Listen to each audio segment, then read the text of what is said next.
بسم الله الرحمن الرحيم. بسم الله الرحمن الرحيم. الحمد لله رب العالمين، ثم الصلاة والسلام على أشرف الأنبياء والمرسلين محمد بن عبد الله وعلى آله وأصحابه ومن تبعهم بإحسان إلى يوم الدين. أما بعد، فالسلام عليكم ورحمة الله تعالى وبركاته. Malma la melkela ou boke kononi boke koka ambe au foli islamia ka foli islamia foli temeni ko fa amba ina Allah subhanahu fe akanema na kakisi akushi akachiba kanu ya kundi Muhammad alayhi salatu wassalam nambe ala dali angundi Muhammad ka sudu ngoyo ya nakasabo ani mo mo tu la chiba ka tasra kambe ala dali anu bela jeni malma la melkela ou anga wala da ambe bo la femika o de sharia ye sira mun don an kɔrɔ k'an k'olu kɔrɔsi kumana min na ni sanni feere bɛ tɛmɛna ni ɲɔgɔn cɛ. An nana se yɔrɔ min na an y'a yira aw la k'a fɔ sharia ye fɛn dɔ di sannikɛla ma ani feerekɛla n'a bɛ f'o ma ko khiyarul majlis,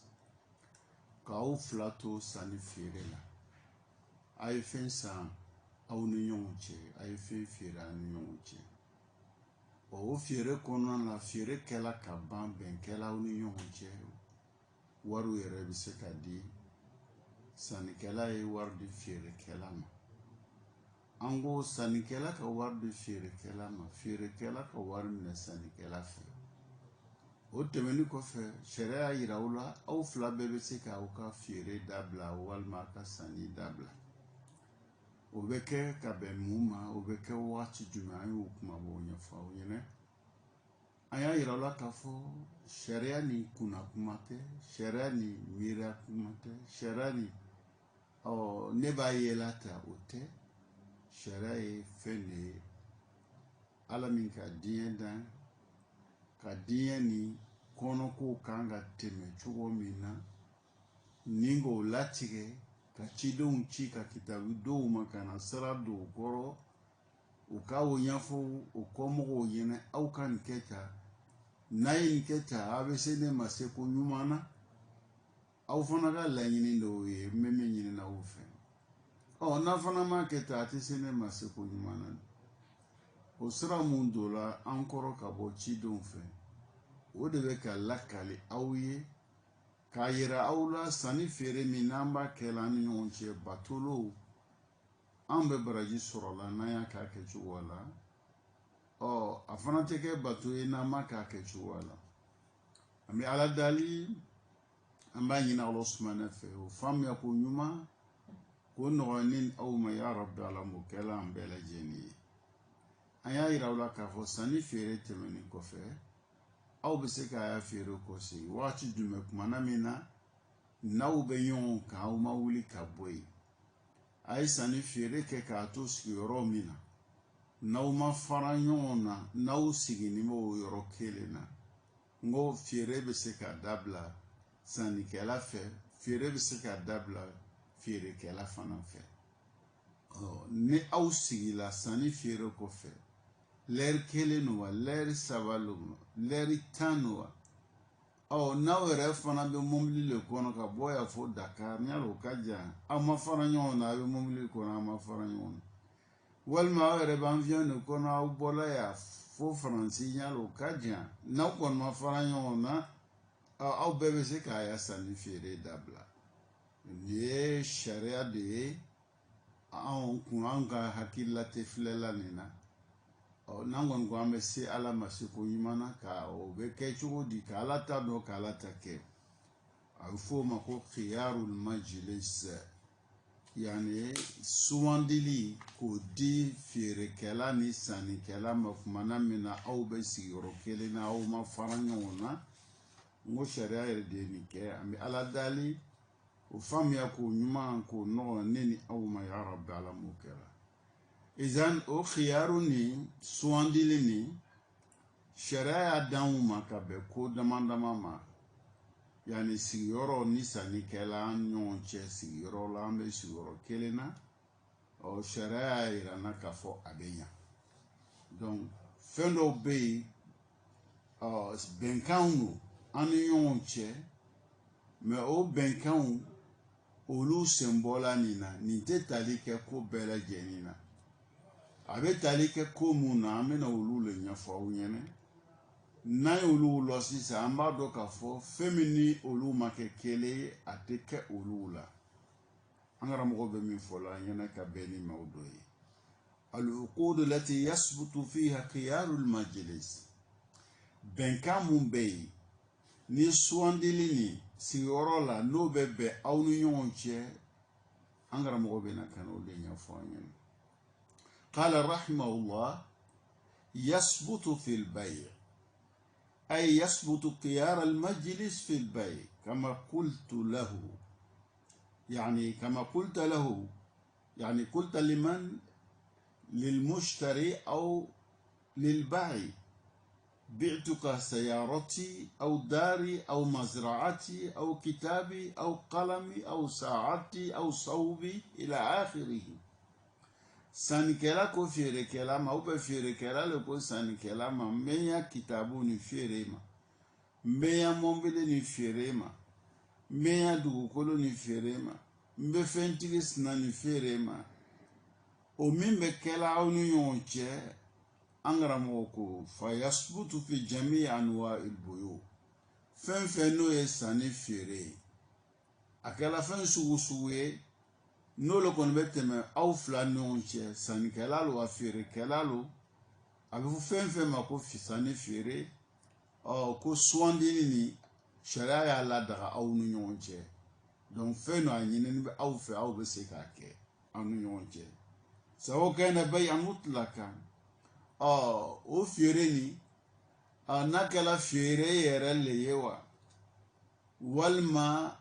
feere tɛ mais a bɛ feere kiti don kiti bɛ s'a ma donc a bɛ tali kɛ nin bɛɛ lajɛlen na komi an bɛ n'o ɲɛfɔ aw ɲɛna cogo min na donc an karamɔgɔw bɛ fɛ ka min fɔ an ɲɛna ka bɛn ni ma o bɛɛ an bɛ ala dali an b'a ɲini Alahu subahana fɛ o faamuya k'o ɲuman k'o nɔgɔya ne ni aw ma ya rabbi alamin fa kulluhu yasbutu fihi al-khiyar an ka nin min fɔ nin ye ko sugandili a bɛ sabati sannikɛla fɛ komi a bɛ sabati feerekɛla fɛ cogo min na wa qawlu wasuluhu bi ma'nahu donc sanni ni feere o min bɛ tɛmɛ sannikɛla fɛ n'aw kɔni bɛ sanni feere de la fɛn fɛn bɛ tali k'o la donc ni kiti ɲinini b'aw fɛ a b'o hakili to min na o de ni n bɛ fɛ k'an ka mobili feere n bɛ fɛ k'an ka so feere n bɛ fɛ k'an ka kitabu feere n bɛ fɛ ka fɛn fɛn ne le bɛ fɛ k'a feere télévision no wa ventilateur i bɛ fɛ n'a bɛ fɔ fɛn fɛn ma ko feere n'o sanni feere kɔni bɛ tɛmɛ aw ni ɲɔgɔn cɛ donc sariya ka fɛn min ɲini aw fɛ o dɔ le nin ye kumana min na aw kɔni b'a sanni feere la ko sugandili sariya y'o d'aw ma ni sanni feere kɔni no sugandili sariya y'o d'a ma o sugandili jumɛn ye choix yala walima n b'a fɛ k'a san wala n t'a san ou bien n ye nin feere ma n ta ma bɔ aw bɛ n ye nin san fana n ta ma bɔ o ye fɛn ye sariya kɔni y'o d'aw ma ni aw de bɛ fɛ ka sanni ni feere n'o le tɛmɛna aw ni ɲɔgɔn cɛ an karamɔgɔ bɛ min fɔ an ɲɛna ka bɛn ni kiti ni ma o dɔ ye an bɛ ala dali an b'a ɲini Alahu subahana fɛ o faamuya ko ɲuman k'o nɔgɔya ne ni aw ma ya rabbi alamin o kɛra an k'an ka hakili to min na o dɔ y'o ye wa qawlu wasuluhu bi ma'nahu fo ka bɛn fana o min bɛ sanni feere kiti ta fo ka bɛn aw mɔgɔ fila ni ɲɔgɔn cɛ mais fo ka bɛn min don ale bɛ feere kiti ta donc fo ka bɛn min bɛ sanni feere kiti ta sugandili bɛ ɲini aw fana fɛ o kɔnɔna la al-murad bi as-sulhu bi 'iwad ko laɲini jumɛn ye fo ka bɛn ka ko nɔgɔya aw ni ɲɔgɔn cɛ o min bɛ kɛ ka bɛn ko ma o min bɛ kɛ ka bɛn falili ma i b'a kɛla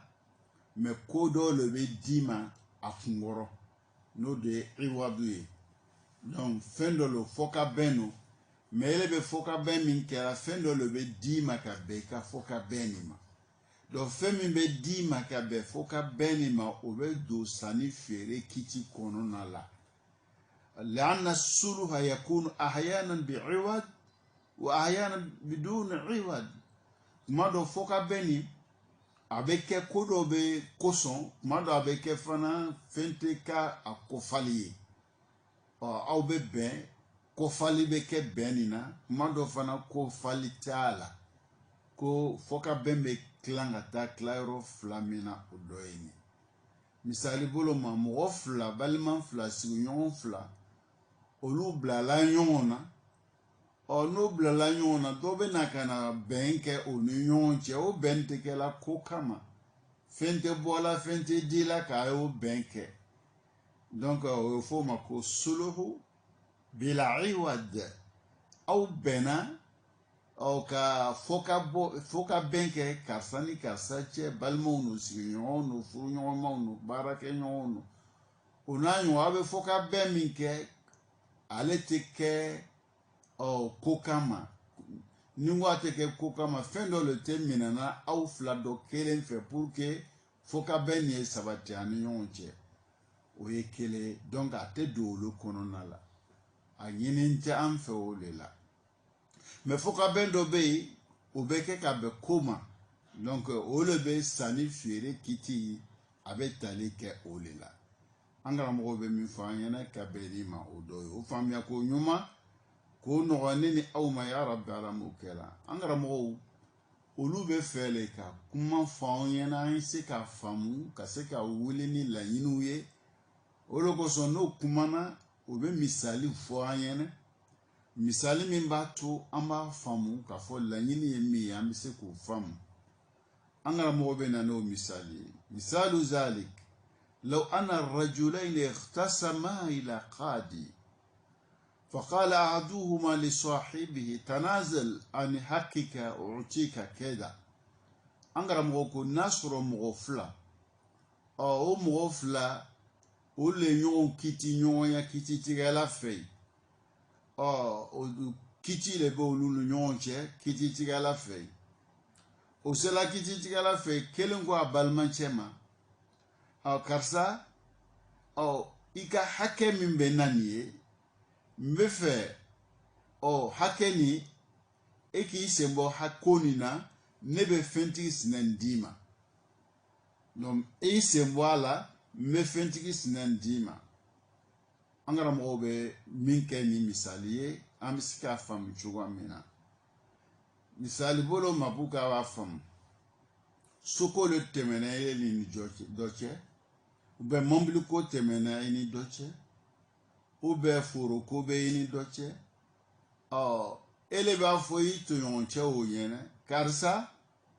suko mimba ni yonche ni walma mombili ko mimba ni yonche ni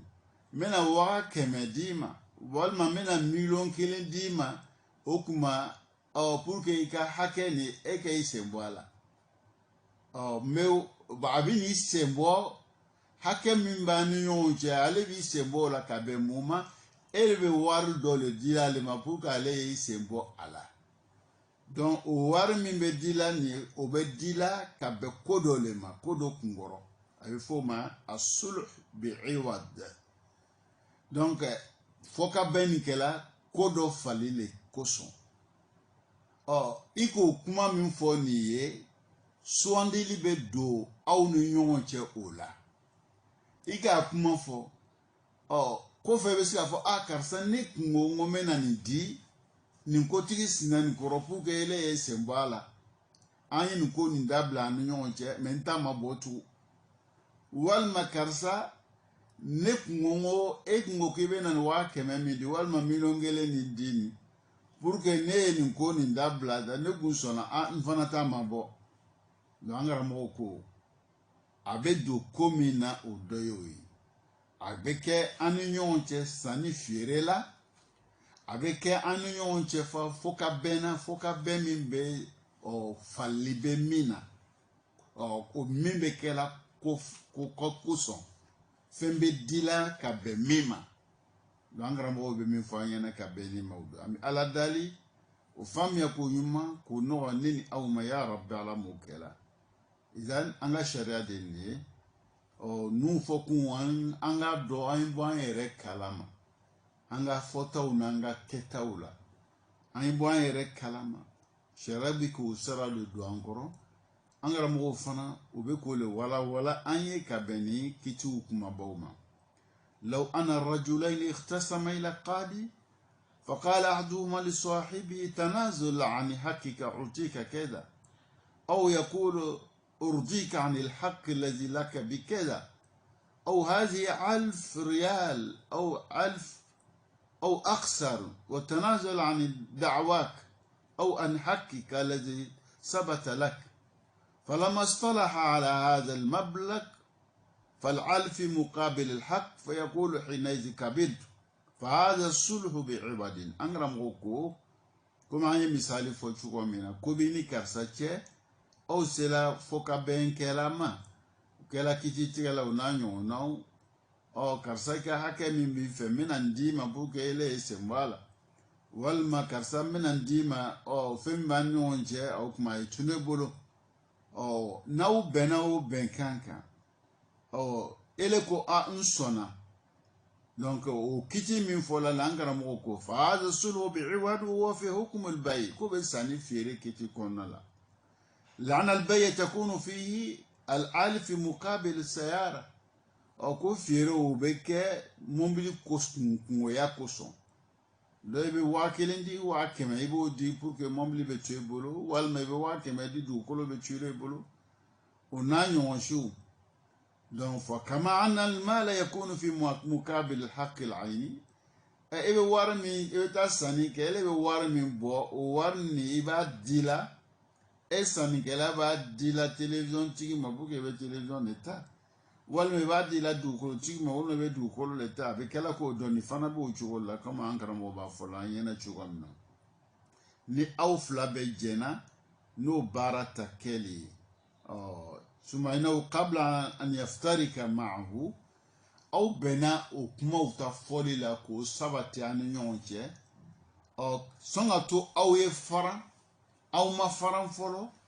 قال رجعت لا أريد أن أتنازل بل أريد حقي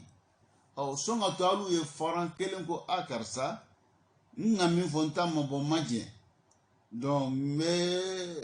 نغمين فون نتنا سنتو don benga hakele ko don nale ko fo idan angara moko ko aka hake lahu hakun an yataraja abisika segi antama bo ngamin fo ntama bo pa o se shara udama abisika barake ka be ofanama donc ne shara de abe min nyinina anfe ka fo amsika barake ni fewmu yo dolo ambi ala dali o famiya ko yuman ko nogo nin aw ma ya rabbi ala mukela izan yani suwandili ni abe do komu na o de be kanyen fo yene abe ke fire la sanikela ni fire kela fe aw abe ke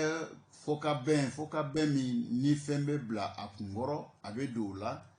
angara mo be min fo yene ka be ni mawda o famiya ko nyuma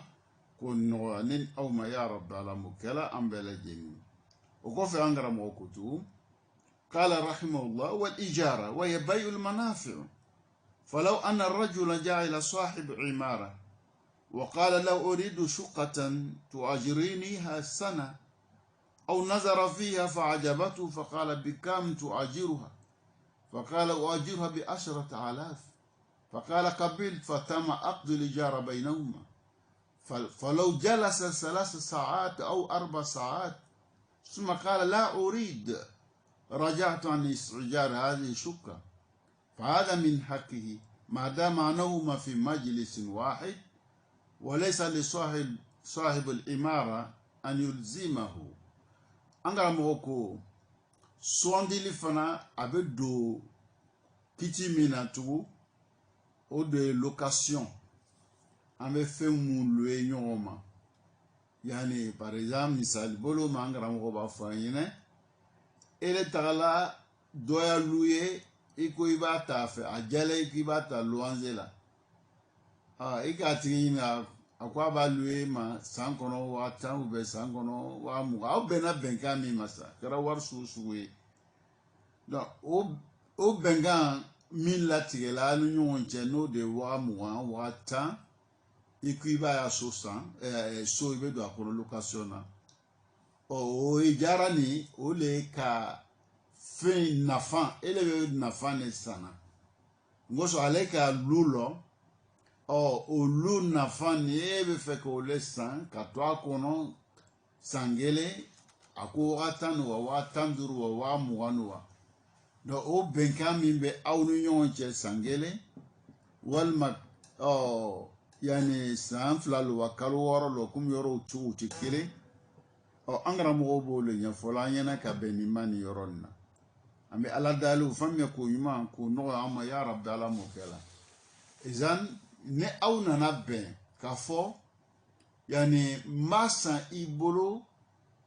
i ye n bɛ mun de san i y'a lu nafa i tɛ lu yɛrɛ sanna dɛ i bɛ lu le nafa sanna mais o nafa jumɛn i bɛ don a fɛ location na i bɛ lu ni louer i b'a louer san kelen kalo 10 san kelen kalo 10 min ni le b'a louer la o la ni aw bɛnna o bɛnkan kan kɔfɛ ele bɛna fɔ sisan lɛri 3 sigini kɔfɛ an ni ɲɔgɔn cɛ walima lɛri 4 an ni ɲɔgɔn cɛ lɛri 5 lo wa lɛri 10 lo n'aw bɛ sigiyɔrɔ kelen na i bɛ se k'a fɔ karisa tiɲɛ yɛrɛ la ne kun ko n bɛ ya lo nin ta location na san kelen wagati ni an bɛnna kan n ka wari d'i ma n t'a ma bɔ tugun donc ko ni min bɛ fɛ ka yɔrɔ louer yɔrɔ ta location na n'a ye o fɔ an karamɔgɔ ko e min ye yɔrɔtigi ye k'i tɛ se ka ban dɛ e yɛrɛ man fana kan ka ban mun na sariya yɛrɛ de ye nin kɛ ale ye sariya le ye nin kɛ ale ye ale bɛ se ka sɔn komi a bɛ se ka ban cogoya min na madama n'a bɛ sigiyɔrɔ kelen na وكذلك الأقص فلو أن صاحب الإمارة رضي ب10,000 ثم تفكر ونظر فقال لا أريد ورجع عن إجارتها فذلك من حقه ما دام أنهما لم يفترقا أبو تشوغا كيرينا sotigi le ko k'ale bɛ a so luwanze e ma ka 10 ka san kɔnɔ aw bɛnna o bɛnkan kɛ e yɛrɛ ka wari yɛrɛ di aw ma fara ɲɔgɔn na aw bɛɛ bɛ sigiyɔrɔ kelen na e bɛ se ka yɔrɔtigi bɛna fɔ karisa ne kun ko n ka yɔrɔ min lu e ma 10 n ta ma bɔ tugun ne tɛna sɔn tugun n tɛna lu e tugun donc n'a fana nana o fɔ n'o ye yɔrɔtigi ye sariya ko hakɛ b'a bolo a ye se k'o fana kɛ baasi t'o de la donc nin yɔrɔ nin na yɔrɔtigi bɛ se ka a y'a location kɔ segin komi min fana bɛ fɛ ka yɔrɔ louer fana ale fana bɛ se k'a ta kɔ segin sariya nin hakɛ di aw fila bɛɛ lajɛlen ma wagati jumɛn ma lam yaftarika ani majlis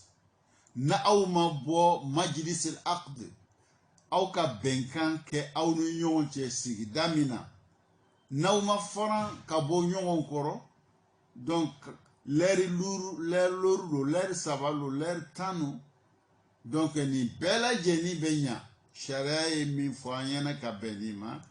lana al-ijara bay'u manafi'u n ko sɔn location fana o ye feere mais ale ye feere ye nafanw ta feere e tɛ lu feere la lu nafa ye ale se ka sigi a kɔnɔ a bɛ sigi a kɔnɔ k'a yɛrɛ nafa ta ka sili la i ka lu kɔnɔ feere kɛla ka bɛn o de ma an karamɔgɔ ko nin ye fɛn ye yani baasi tɛ nin na ko nin bɛ ɲa فالرجل إذا عجر آخر بيتا سنة ب100 فقد باع عليه منافع هذا البيت koni dɔ ka a ya so di a balima ma sarabolo ma location na san kelen k'a ka nafa ne feere a ma donc o nafa o ye feere de ye ko a bɛ don nin kiti kɔnɔna la wa dalilu qawli Mustafa alayhi salatu wassalam iza tabaya rajulani an karamɔgɔw bɛ k'i bolo kɛ nin kuma min na ni ka nin fɔ nin ye alakira alayhi salatu wassalam ka kuma kan ko ni mɔgɔ fila ka sanni feere kɛ u ni ɲɔgɔn cɛ ووجه دلالته على ذلك أن نقول إن الإجارة إما أن تدخل في الحديث بالشمول اللفظي أو تدخل في الحديث بالشمول المعنوي. فإن كانت الإجارة بيعا فهي داخلة في الشمول اللفظي، وإن كانت بمعنى البيع وليست بيعا فهي داخلة في عموم المعنوي، لأنه لا فرق بينها وبين البيع، كلاهما أخذ معاوضة. أنغرا مغايرا نكفو إذا تبايع رجلان من فرق أبو ألكرا عليه الصلاة والسلام كما كان أولو يبولوك نين دالول نينغو ينفعون مو يبولوك على شودي أو ko ijara min fola ni location min fola ni ema yani akiti be do hadisu ni konna la naye hadisu lafzu fle hadisu nanani kuma kamiye ko ima abe talike wala walma abe talike a korola a lanyinina donc kofla ima abe talike a lafzu la walma abe talike a manana. Donc, a fla bela jena kela mimiye onaya foka fo abe talike lafzu bayira ka be do akono nango mana fana bayira ka be do akono ngoso ijara min fola location min fola na abe kela falli le bala koko be no be kela ni falli bala sani bolo makuma ya fo chugo mina ni be sani ke o ebe ta wardi ka fendo le ta falli lo abe kela ku kama au kuma nga foka ben fana ta fo chugo mina angara moko ijara fana bo chugo kele dila ambi ala dali ya mayina Allah subhanahu fa o fam ya ko nyuma ko no wanin aw ma ya rabbala mukalam bala jeni qala rahimahullah o sangele kalo tami nile ba nuela ula qala rahimahullah o angara moko ala mahina nama والصرف أي لو كان عندك $1000 وجئت إلى رجل وقلت له اصرفها لي فقال قبلت، وبينما أنتما جالسان في مجلس واحد جئت تريد أن تخرج فقال صارف رجعت أو طالب الصرف فإنه من حقه ما دام أنه قد رجع عن الأقد. أنغرا مغوكوتو kiti min be fola ni abe tali ke fen jumena tu o falli o ka be tali ke falli la falli chudi o dolari wa kilimbile bolo o etala o no dolari falli ke la fe iko amakarsa me fe dolari wa kilini ka falliye ika fali na soro e makobe sefale la ika fali na soro e makobe français le la donc au tagala ayo o kuma o la temani nyonche afana ko dollar wa kele mbi boloni mena fali ni danina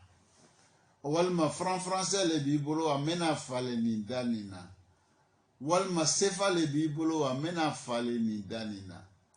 Donc, aw fo ani ɲɔgɔn cɛ aw bɛnna o bɛnkan kan ka sɔrɔ aw fila bɛɛ lajɛlen bɛ sigiyɔrɔ kelen na sɔn ka to kelen wuli ka taga yɔrɔ la ale ko karisa ne kun ko n bɛna dolari 1000 nin fali fɛ da nin na n ta ma bɔ walima karisa ne kun ye dolari nin fali nin na n fana ta ma bɔ falikɛla bɛ se k'a fɔ k'a ta ma bɔ falikɛla fana ka di min fana ma o fana bɛ se k'a fɔ k'a ta ma bɔ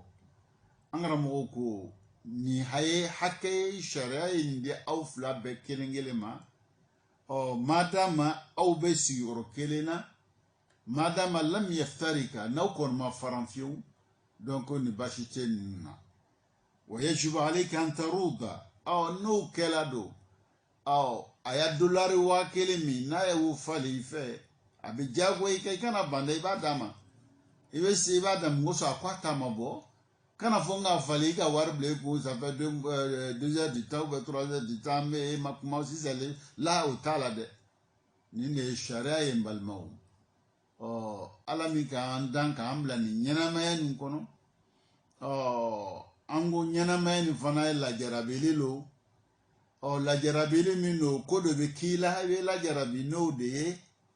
o nunu de la jarabili mu be kela nyonche la jarabilu lo on ne kanga soma ngoso ala yanda ni la jarabili nunu kama ebena sonima waitina sonima ibina nike chuwa na waitina nike chuwa na ala bena la jarabile o ninga ansara nga la jarabile ni kofe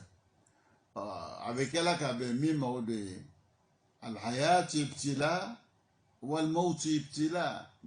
ameni flale la ni tenyana ma uchela be shu uchela afla be la jarabile mo fanti la jarabile ni kote itina taka moe ka foko ebe examen kela kuni kuma temani nyonche kodo lebe temani nyonche examen beke ka be olema ambi ala dali amanyina Allah subhanahu wa ta'ala au ufam ya kunyuma ka hakini mandama ya rabbi ala mukela ni nyonche izan anga sharia de niye amaye kantu ite gbanza abe fe an nafan sɔrɔ ale ala fɛ sira mun na o siraw de nu ye dɛ a ma nɔgɔ dɛ kuma dɔ e mako bɛ wari la o kuma dɔ e mako bɛ yanni a kɛra wari o n'a ɲɔgɔnnaw e ni mɔgɔ nana sigi ka fɔ ka bɛn kɛ k'o fɛn ta ka don e bolo o don e bolo e y'o sanniw kɛ a ni ɲɔgɔn cɛ a sigi bila baro la e yɛrɛ sigi a bɛ baro la wari min sɔrɔla e bolo o ye ebe ka jateminɛw kɛ kan ka ko mun kɛ ni nin wari nin ye kuma dɔw miiriyaw bɛ na ye ka n bɛna nin kɛ tan n bɛna nin don ta ebe k'o miiriyaw kɛ kumana min na n'a nana fɔ ɲɛna karisa an ka sanni feere min latigɛ ani ɲɔgɔn cɛ ne ta ma bɔ tugun ne ma jɛn n ma jɛn n tɛna sɔn feere nin na tugun e bɛ kɛ cogo di ka sɔrɔ wari dɔ la ele bolo k'a ye na bɔ ele bolo tugun a ma nɔgɔ dɛ n balimaw lajarabili dɔ lo lajarabili lo dɛ a tɔ ye nɔgɔya e ma examen le bɛ kɛ e kun ten i ka sɔn i ka diɲɛ i ka fɔ karisa alhamdulilah baasi t'a la baasi t'a la ala de m'a latigɛ ala m'a latigɛ k'e ka k'a sanbaga ye donc a sanbaga yɛrɛ bɛ yen o bɛ nana o t'a la o le bɛ na san donc f'e y'o de dɔn donc a kan nin kuma nin fana fo nin fana ye tɛmɛ e ni karisa cɛ nin cogoya nin na donc ala ye nin kɛ k'e fana lajarabi ni nin ye tuma dɔ n'i dusu jala ka diɲɛ ka kɛ ala yɛrɛ kama donc mɔgɔ wɛrɛ min bɛ na i n'o bɛ bɛn mɔgɔ wɛrɛ min bɛ na o ka wari yɛrɛ bɛ na e nafa mais n'ele ma diɲɛ e ma bɛn aw farina ɲɔgɔn na kɛlɛ ni mankan na ko parce que e ka san ka wari minɛ a dɔ la ta e ka wari di ka ban pewu o bɛ kɛ kɛlɛya ɲɔgɔn cɛ aw ka sitana dɛmɛ aw yɛrɛ kan a ma sɔn ala ta la aw kun kan ka kɛ ni ala ye aw banna ala la ka gbɛrɛ sitana la fɛn min k'a feere nin dɛ e sigi k'a filɛ i bɛ taa ye a wari t'i nafa e yɛrɛ y'a filɛ sisan aw min k'o ɲɔgɔn kɛ ka kɔrɔsi ka filɛ hakili la taga o ko ɲɔgɔn min tɛmɛna aw ni e ni balima cɛ n'a kɛra mankan ni ɲɔgɔn cɛ i ka wari ta i k'a don ko jumɛn na n'a k'i nafa e yɛrɛ sigi ka filɛ a t'i nafa ɲɛsi ma baraka tɛ don a la wari min bɛ taga cogo la e yɛrɛ t'a la a yɛlɛla sanfɛ a jigila dugu ma e t'a dɔn donc i b'a ye ala bɛ balawu caman a b'o bila e ya kungoyaw la wari min bɛ taga ten i tɛ ɲɛsi sɔrɔ a la munna ala ma kɛ aw ni ɲɔgɔn cɛ kumana min aw bɛ sanni feere kɛ la donc sitana de tun bɛ yen baraka di t'ale kumakan na baraka t'ale kɛwale la e bɛ baraka sɔrɔ min na min y'a kumakan labato la n'o de ye ala ye ele m'o kɛ baraka bɛ bɔ wari in na an karamɔgɔ bɛ min fɔ an ɲɛna ka bɛn ni maaw dɔ le ye n balimaw i ta ye min a tɛ taa k'i to i fana ta tɛ min ye i b'a ɲini cogo bɛɛ la i t'a sɔrɔ fa ye limaniya lo ma a ye o le lɔn mɔgɔ caman bɛ yen o bɛ bolila fɛnw nɔfɛ i bɛ boli fɛn dɔ nɔfɛ dɔ siginin bɛ o b'a sɔrɔ dɔ bɛ sigi ale b'a sɔrɔ e min bɛ bolila i t'a sɔrɔ bon a ye o filɛ a yɛrɛ b'a dɔn o ko si le tɛ kɛ n'a bɛ bala o la ni min ma k'i la a kɛlen ɲɔgɔn wɛrɛ la walma kele nyon wala yaye walma yamme don kanga hakili dauma anya lo ala mi kan da manda te kam la te gbanza ayan dan ka ko bela jenin de lati ai iya ko be bana bolo ikanga temetebe romina ikanga misoro e manka misoro ni bela jenin ya fola nye olado ibado ka fo ni ko temena onu yonje e de ba fle a ko metemna no je sharai mu fola ni sharai min fola ni obena eta la nyini alhamdulillah no ma bere ta la nyini ma ebe shareta leta ibo ye ko to yo fo kasa alhamdulillah ala de ma nindo nene harjegala bashtala amedo oke ala ki be isema ibe min ko iko soro afana be duwo ki alhamdulillah be wili nzonje ngoso ala ka wala jarabi awla jarabi famu makesa bu ye ka degudo awdu nyonche o de la nyini embalmo anga ko de korosi anga barola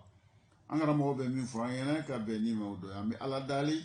o fam ya ko nyuma ko no ama ya rabbal mukala ni na obalajini idan anga mo ko ويجب عليك أن تروض لأن المتبايعين بالقيار ما لم يتفرقا أو كاب جاغويا أو كان يعني نوما فران كابونيونا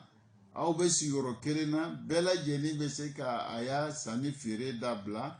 وصرف يسمى بيعا أو فالفان أو بيك ألفو ماكو فيري أو أبي فيري كتيتا أنغرام ما كتي دوي أما غبانزا وتلا لكرا عليه الصلاة والسلام كما كان دفله نودي بدليل قول المصطفى عليه الصلاة والسلام الذهب بالذهب والفضة بالفضة والبور بالبور والتمر بالتمر والشعير بالشعير ألكرا عليه الصلاة والسلام كحديث من كفونيه ni hadisu ni angramoki boloke ni nela kairana kafo ni metalike sani firila فلي فإذا اختلفت هذه الأصناف فبيعوا كيف شئتم كان يدا بيد نمو فلا كن نم بسيغاتي ما نيونتي فلي بولوما ما شرط من بالايك مثلا بمثل سواء بالسواء يدا بيد فمو فلا ذهب بالذهب والفضة بالفضة والبور بالبور والشعير بالشعير والملح بالملح فمو فلا ودو فلانيه أبن نم فلا نيونتي mais abeke su kele dokana shiani doy afana yadan be yadin abeke sigida kirina mais nin nu fona nyon ko afere chuwala min ka odia bi shart an yakuna yadan be yadin donc nous de fin angara mo ki bloquer mina ka kuma odole ni o fam yako nyuma ko no nin awma ya rabbala mukala ambela jeni إذن فجعل الصرف ذهب بذهب بيع يعني ورغبه ساني كو فالي نيونا شراي ولوك فيري ساني فيري دويده ذهب بالفضة كورغا فيري سنة او ذهب بالفضة يعني او مين بكلا انون شراي من دولا ايو بلا ساني فيري كيتي كورنالا امي على دالي او فام يكو نيمانكو نو نين او ما يا رب على مكلا كما او كما حديث لا جومنا فاذا اختلفت هذه الاصناف اي كذهب بالفضه فبيعوا كيف شئتم كان يدا بيد ولقول المصطفى عليه الصلاه والسلام في حديث ابي سعيد رضي الله تعالى عنه وارضاه وهو في صحيحين ولا تبيعوا منها غائبا بالناجز وهذا في الصرف الذهب بالفضه الدنانير بدراهم فقال عليه الصلاة والسلام عن الصرف ولا تبيعوا فدل على أن الصرف بيع أنغرا موبي من فلاينا كبيني حديثنما بفوكم أو ينا كايرا مفكا من فلاينا فالي بدو ساني فيري كونو تشوا مونا أبا كيتي مينتا أنغرا موبي بورو كمينا نيكو يفاينا وحديثو لبي كلا كلا أمي على دالي أما إن الله سبحانه فهم يكو يمانكو نو أوما يا رب على مكلا anya fo yene angara mo nolu bena fen foko ala ko taala kra kota o fana be sra no e fen foko ala ko taala kra kota lu fana ka kungo ya de bo ola pour que o kungoya ye se ka nɔgɔya olu ma olu b'i jija u bɛna fɛn fɛn fɔ u b'i bolo la ko dɔ la n'ala nana o ɲininka mun n'aw ye nin fɔ tan mun n'a ye nin kɛ tan o y'a fɔ ka bɛn min ma u b'olu ɲɛfɔ an b'olu ko to k'o le lakali n ko an karamɔgɔw ko ta o y'a dalu ye nin o y'i bolo kɛ nin la o ye sinsin nin de la n ko sɔn o y'i sinsin na ka nin fɔ olu fana bɛna taa ɲininka lahara mun n'aw ye nin fɔ tan mun n'a ye nin sɛbɛn tan an ye nin sɛbɛn tan an ye nin fɔ tan ka la nin de kɛ an k'an bolo la nin de kɛ ala kɛra ka kumakan nin de k'an bila an ka nin kɛ ala kɛra ya nana min fɔ an ɲɛna n'olu kosɔn an ka nin kɛ tan an ka nin fɔ tan donc olu ta bolola yɔrɔ kumana min na n'o ɲininkala u bɛ k'o le fɔ an b'o le fɔ la n ko dalilu donc aw mun tɛ kalankɛla fana ni aw fana bɛna baara min kɛ aw b'a kɛla ka bɛn min ma fo fulon ka kan ka k'aw bolo o ye jumɛn ye an bɛ nin fɔla tan an bɛ nin kɛla tan n ko sɔn an karamɔgɔw ko ala ko tan n ko sɔn an karamɔgɔw ko dalilu ko ala kɛra fana ko tan ele ta kɛla i kunfɛ i y'a mɛn i karamɔgɔw le la ye i ka ɲɛmɔgɔw imamu olu y'a fɔ ko ala ko tan o aw bɛ ala kɛra ko tan donc ele bɛ i ya baara kɛ k'i bolo la o dalilu le kan ala ko tan ala kɛra ko tan donc i kana fɛn bɔ i kun na ni e nana ɲininka ni ala do ko tan ni ala kɛra ko tan n'o lɔnni cile fɛ n ko si b'a dɔn ko ɲininkali bɛna ɲɛsin ma ɲininkali min bɛna ɲɛsin ma dalu kan ka k'i bolo bolola yɔrɔ kan ka k'i bolo ni bolola yɔrɔ kɛlen i bolo alhamdulillah mais ni bolola yɔrɔ ma k'ile bolo baara sɔrɔla dɛ an kan ka hakili to min na o dɔ ye o faamuya ko ɲuman ko nɔgɔya ne ni aw ma ya rabbi ala m'o kɛla o kɔfɛ an karamɔgɔ y'a yira n na kiyarul majlisi nin sugandili sigida la a bɛ don fɛn min kɔnɔ tugun o de ye asalam wa huwa bay' wa salam taqdimu saman wa ta'khirul musman wa sayati insha Allah bayanuhu an karamɔgɔ ko salamu min fɔla nin ye k'a bɛ don o fana kɔnɔna la o ye jumɛn ye sanni feere sugu dɔ lo sanni feere sugu jumɛn lo e de bɛ kɔn ka wari di feerekɛla ma mais wari bɛ di la fɛn min kun kɔrɔ kɔfɛ o de bɛ na minɛ k'o de ye salamu ye kan taati yɛlɛ sahibul mazra i bɛ taa sɛnɛkɛla fɛ min bɛ forotigi min bɛ sɛnɛkɛla وهو يحتاج إلى البذر ولا تكون عنده يعني شيء لشراء البذر إبتغى ألف ألم يفور سنلاي أما كوبي فنكيسة من بدو أكا فورو كورنا لا ألم كوبي أولي me warta kun war min b'a to a bɛ o san o fɛn si san ka don a mako bɛ kusi de la wa a mako bɛ malo si de la wa a mako bɛ kaba si de la o n'a ɲɔgɔnnaw ale mako b'o la mɛ wari t'ale bolo min b'ale dɛmɛ ale y'o fɛn si san ni k'o san ala ka hinɛ min kɛ anw ye an ka sigida la ale ka baara de ye sɛnɛ ye ni fɛn si san wari t'ale bolo an de bɛ don la sɛnɛ ye wagatiw de kɔnɔ ale de bɛna sɛnɛ kɛ cogo di an de bɛ wagati mun na n'a ma wari sɔrɔ ka suman si san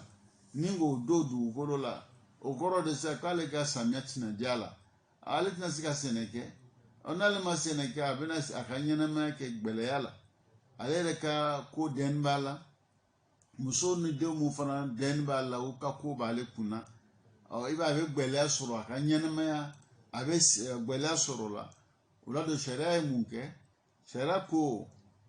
ale bɛ se ka taga mɔgɔ ma k'a ɲini o fɛ karisa n bɛ fɛ i ka waati sinɛ d'u ma n bɛ na suman si san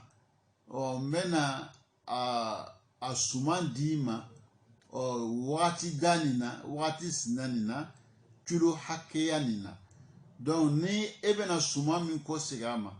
o ye kɛ suman ye min wagati lɔnni bɛ aw ni ɲɔgɔn cɛ a fana kilo lɔnni bɛ aw ni ɲɔgɔn cɛ n'a sɔrɔ a bɛ suma kilo de la walima a suman fɛn fana a bɛ suman ni fɛn min o fana lɔnni bɛ aw ni ɲɔgɔn cɛ a tɛ kɛ i kun fɛ ten donc karisa n bɛna 20,000 nin d'i ma 20,000 nin o karisa wa mugan dima mena suman dima wagati sinanina suman su hakɛya kilo 10 wa kilo 6 lo wa wagati jumɛn o wagati fana kɛ lɔn aw ni ɲɔgɔn cɛ samiya kelen tɛmɛni kɔfɛ walima samiya fila san kelen walima san fila a ye kɛ fɛn fɛn min fana ma lɔnni no n'o o bɛnkanw kɛla aw ni ɲɔgɔn cɛ yani aw fila bɛɛ kelen kelen bɛ se k'a yira ne ka min fɔ n ta ma bɔ karisa ne kun ko n bɛ nin k'i la i ye ta n ta tɛna bɔ karisa ne kun ye nin kɛ i ye ta n ta ma bɔ n ya fɛn kɔ segin ma nin bɛɛ lajɛlen fɛn ye sariya ye min latigɛ aw ni ɲɔgɔn cɛ o dɔ ye nin ye fɔ ka bɛn sigida la sugandili fana a bɛ don ko mun na an bɛ k'o kumabaw le ɲɛfɔ aw ɲɛna nin ɲini bɛ an bɛɛ lajɛlen fɛ an kan ka bɔ ninnu kalama n'an bɔra ninnu kalama o b'a baaraw nɔgɔya an bolo ko dɔ bɛ yen an b'a ye ko gɛlɛya b'a la ka sɔrɔ gɛlɛya t'a la sariya nana ka na o sira mun don an kɔrɔ o dɔ le ni famin rahmatullahi subhanahu wa ta'ala ka bɔ ala ka hinɛ la bi'ibadihi a ka jɔnw ye an rakasa ala ka nɔgɔyali kɛ fi an tu'tiyahu qimatan li shay'in tasarihi ala ka ruksa min di sɔnɔgɔya min kɛ e bɛ se ka fɛn hakɛ a valeur ye fɛn min ye a mako bɛ fɛn min na ele bɛ se k'o di a ma wari bolo ma o n'a ɲɔgɔnnaw pour que a bɛ sanni kɛ n'o ye taqulu lahu ashar minka mi'ata sa' min alhabbi fulani fɛn kisɛ ka ni a kɛra kaba ye sa a kɛra malo ye sa o kilo hakɛya ni suwa hakɛya ni mude hakɛya ni ka bɔ kaba la walima malo n'a ɲɔgɔnnaw alazi sayazarahu fi ardihi ale bɛna o min sɛnɛ a ya foro kɔnɔna la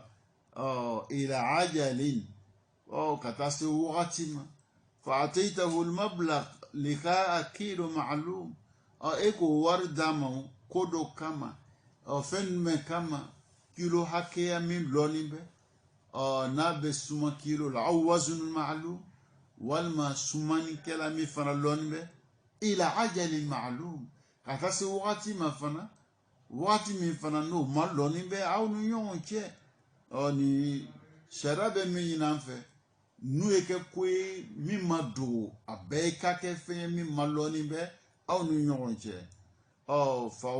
fa awjabatuma aw fila ye o kɛ ko ye min sabatila aw ni ɲɔgɔn cɛ fa qala izan sa'akhudhu hadhihi al-alf wa insha Allah 'inda hasad al-hab utika 100 sa' ele ko ma insha Allah ngame mena warti sinan dima ni waati sinan fana sela ni nga ya foro fɛnw sɛnɛ ka kan fana bɛna nin kɔ segin ma o bɛnkan kɛla aw ni ɲɔgɔn cɛ wa qabla an taftarika mɛ ka kɔn aw ye fara ɲɔgɔn na qulta lahu ma urid ele ko ma a cɛ n ka nin fɔ n ta ma bɔ tugun aw qala laka walima ale yɛrɛ le ko ma la urid n ka nin fɔ n fana ta ma bɔ faruju'u min haqqihi wa min haqqika ma dama anakuma fi majlis wahid aw fila bɛɛ kelen kelen bɛɛ hakɛ b'aw bolo ni nka ya baara bɛnkan nin ima aw ka baara ni ɲɔgɔn cɛ walima aw ka a baara ɲɔgɔnya dabila ni ɲɔgɔn cɛ a bɛ f'o ma khiyarul majlis o ye fɔ ka bɛn k'aw to sigida la sariya y'o d'aw ma wa huwa majlis wa antuma fi majlis al-aqd k'a sɔrɔ aw fila bɛ yɔrɔ la aw ka bɛnkanw kɛ aw ni ɲɔgɔn cɛ yɔrɔ min na ma lam taftarika ma dama aw ma faran ka bɔ ɲɔgɔn na sariya ye nin di aw ma wa salam yasbutu bi khiyarul majlis an karamɔgɔ ko salam min fɔla sugandili aw ni ɲɔgɔn cɛ sigida la k'o ye fɛn min ni sariya y'o ɲini aw ye aw bɛ daga ka bɛn a min ma o dɔ le ye مثل أن يقول الرجل للفلاح أريد أن أشتري منك تمرا بعد سنة أو سنتين ب1000 درهم وهذه 1000 درهم هذا يسمى سلما ويسمى سلفا وكلاهما صحيح angara moko ambe salam min fola abe fo salaf abe fo salam ka fila bela jeni kai anga wo misali le fo nyene o e ba fo senekelama o me fe ka yiriden tigi karsani meni sen fe me sangele sanfla o mena ndima abe bena o min kan ko abe fo le mako salam o yasbutu fi khiyar al majlis ka sigi dala ka benkan ka ani yonche o ko benya ola lanahu bayo ko fana fire dolo وإن كان له أحكام خاصة النكتي وربي على كما أمنا سولوما ولا دانا تورولا أو كتي ورو بالا ما أما كوكا بيورو مما أدولني فيدخل في قوله صلى الله عليه وسلم إذا تبايع رجلان فكل واحد منهما بالخيار سنكلاني في ركلا ni au konsi la au ni nyon teka sani fiere de latime donc o kabe tali ke femino dole ambi ala dali amba nyina rosmana fe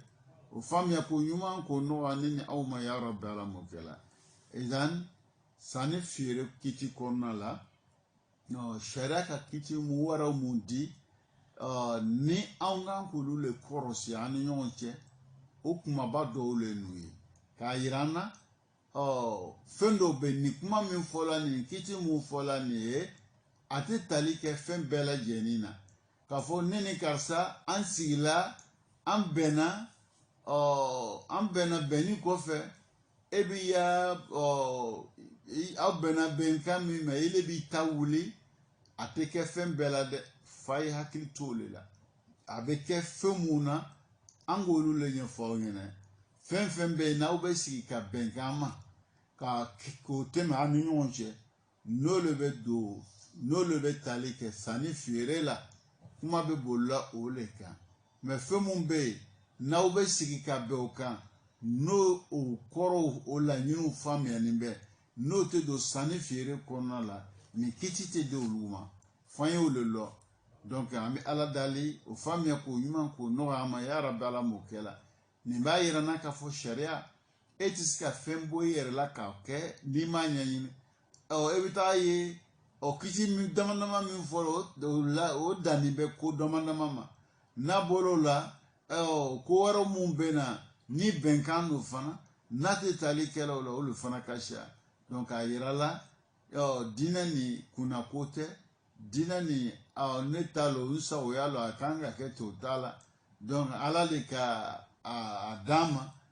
anga nyena maya sigi nese ka nyambolo chugwa mina don sagotala abeke ka be ala tala nyinu ndema olo ko sona abeke kodobe abenya yoro dola atenya yoro dola kodobe abedo kodola fana atedo kodo warela donc sharabe minyina mfe ni anganga bolu bela jeni kalama odole ni ambi ala dali ufamia ko noa amma ya rabbi ala mukala وقوله رحمه الله دون سائر العقود فلا يشمل العقود الأخرى التي لم يسميها المصنف رحمه الله فإن خيار المجلس لا يثبت فيها لأن بقية العقود اللازمة لا يصدق عليها وصف البيع فالصلح يمكن أن يكون بيعا لأنه إذا كان بعوض فهو معاوضة والإجارة في حكم البيع لأنها بيع المنافع وبالنسبة للسلم والصرف فهما أصلا بيع فهذا وجه التقسيم وهو أن النبي صلى الله عليه وسلم قال البيعان فخرجت بقية العقود أنغرا موكو على ما هنا نام فن بيب فوكا بنا mini munko fola ni kani kitite do ulula kitite do ulula oloko soko angara mo ala ma hinanauma ulu yani khiyar al majlis min fola ni siyoro la sondili kadima kateke fenwere la mini nute keleye avec fumuno le fola uyene no de sulhu bay sani fire foka ben yani ijara location avec tali ke femuna ole nuye mena bola nuna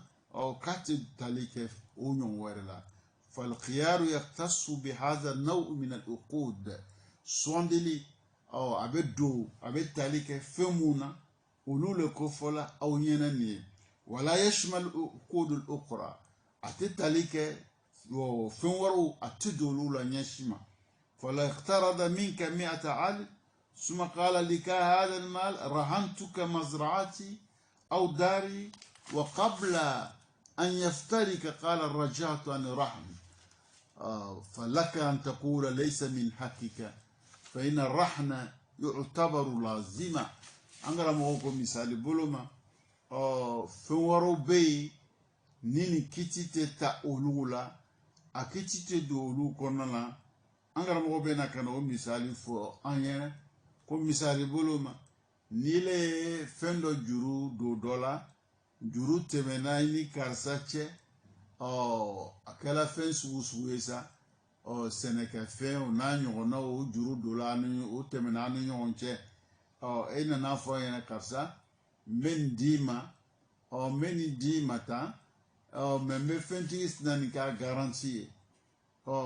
mina fentigi sinani ka garantie donc ego min fo sisa songo to aye fara ɲɔgɔn ko a karisa ne kungo min kɛ garantie ne ta ma bɔ an karamɔgɔ ko la k'a tɛ tali kɛ olu la k'a fɔ ko ne bɛ se ka kɔ segin la k'a tɛ tali kɛ olu la donc o ye walagada nataw n'ala sɔnna ma an bɛna ka na o kumabaw ɲɛfɔ aw ɲɛna yani sɔndili min bɛ don fɛn minnu don fɔ la a tɛ don yɔrɔ min na fana an bɛna o kumabaw fana ɲɛfɔ aw ɲɛna pour que an ye bɔ a bɛɛ kalama an ka fitinin min ɲɛfɔ aw ɲɛna o faamuya k'o nɔgɔya ne ni aw ma ya rabi ala m'o kɛla ka bɛn waati kama an bɛna bi taa lalo la n'ala ye waati wɛrɛ don an si kɔnɔ an y'a bila yɔrɔ min na an bɛna taa ka waati wɛrɛ don an si kɔnɔ ya rabi ala m'o kɛla وهذا والسلام عليكم ورحمة الله تعالى وبركاته.